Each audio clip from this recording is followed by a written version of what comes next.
দুনিয়ার বুকে মানুষ তোমাকে কষ্ট দিবে, এটাই স্বাভাবিক। কিন্তু তাই বলে তুমি তোমার রবকে ভুলে যেও না। তুমি তোমার রবকে মনে রেখো। দরকার হয় তুমি সেই সমস্ত মানুষকে ভুলে যাও যারা তোমাকে কষ্ট দিয়েছে। সেই সমস্ত মানুষের কথা ভুলে যাও যাদের কথায় তুমি ব্যথিত, যাদের কথা তোমার অন্তরকে চিরে দিয়েছে। তাদের কথাকে তুমি ভুলে যাও। জানি অনেক কষ্ট, কিন্তু বিশ্বাস করো, তোমার এই কষ্টের কোনো ওষুধ নেই যদি তুমি তোমার রবের কাছাকাছি না যেতে পারো। তোমার রবের কাছে যাও, তোমার রবকে স্মরণ করো।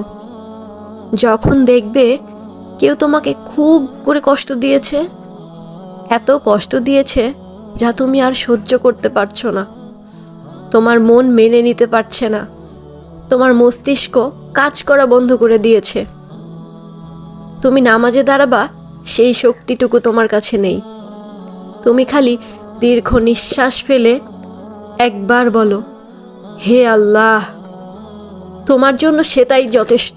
দীর্ঘ নিঃশ্বাস ফেলার পরে তুমি যে মাবুদকে ডেকেছ, মাবুদের কাছে ওই ডাকটার মূল্যায়ন অনেক বেশি। তখন তুমি এমন ভেবো না তোমার রব তোমাকে শুনছেন না। তুমি এমন ভেবো না তোমার কষ্ট বলার মতো কেউ নাই। তুমি এমন ভেবো না তুমি একলা। তুমি তোমার কষ্ট বলতে থাকো, তুমি তোমার চোখের পানি ঝরাতে থাকো। সেটা তোমার রব দেখছেন। তোমার কষ্টগুলো তোমার রব শুনছেন।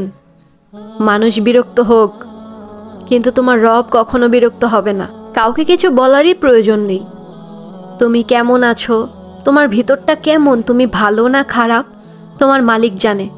মালিক জানে তুমি কেমন, তোমার ভেতরটা কেমন। তুমি পাপে পরিপূর্ণ হলেও তোমার ভেতরটা কেমন তোমার মালিক জানেন। কাউকে কৈফিয়তদারি করতে যেও না। তুমি বিশ্বাস রাখো, কারো কাছে ভালো থাকার আমার দরকার নেই তো। আমি আমার রবের কাছে কেমন, আমার রব সেটা জানেন। সেটাই আমার জন্য যথেষ্ট।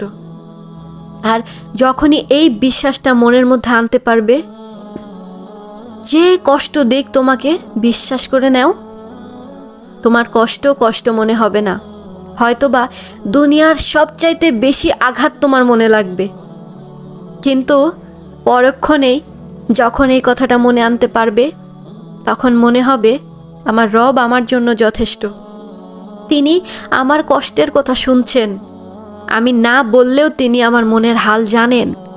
কার জন্য কতটুকু নিয়ত আর আমার নিয়ত কতটুকু সাচ্চা, সেটা আমার রব জানেন। কাউকে আমার প্রমাণ করার প্রয়োজন নেই। আমি খারাপ, ঠিক আছে, আমি মানুষের কাছে খারাপ, কিন্তু আমার মালিক তো জানেন আমার ভেতরে কেমন, আমি কেমন, আমি বান্দাটাই বা কেমন। যে তোমাকে কষ্ট দিচ্ছে সে জানছে না তোমার অন্তর কিভাবে ছারখার হয়ে যাচ্ছে, কিন্তু তুমি বুঝতে পারছো তোমার কতটুকু কষ্ট লাগছে। তোমার সাথে সাথে আরও একজনও বুঝতে পারছে। সেটা কে জানো? তোমার রব। তোমার রব দেখছেন কে কতটুকু তোমাকে কষ্ট দিচ্ছে আর কতটুকু তোমার হজম শক্তি, তুমি কতটুকু সহ্য করে রয়েছো, তোমার অন্তর কতটুকু খান খান হয়েছে, তোমার রব সেটা দেখছে। তাই কোনো মতেই তুমি নিজেকে কখনোই একলা ভেবো না। তোমার রব সব সময় তোমার সাথে আছেন, এই বিশ্বাস অন্তরে রেখো। যতই কষ্ট হোক তোমার, ওই কষ্টের অবস্থাতেও তুমি তোমার মালিককে একটাবার ডাক দাও, একটাবার বলো, বললাম না, কিচ্ছু বলার দরকার নেই, জাস্ট খালি একটা দীর্ঘশ্বাস আর বলো, ইয়া আল্লাহ। বাকিটুকু তোমার রব বুঝে নেবেন।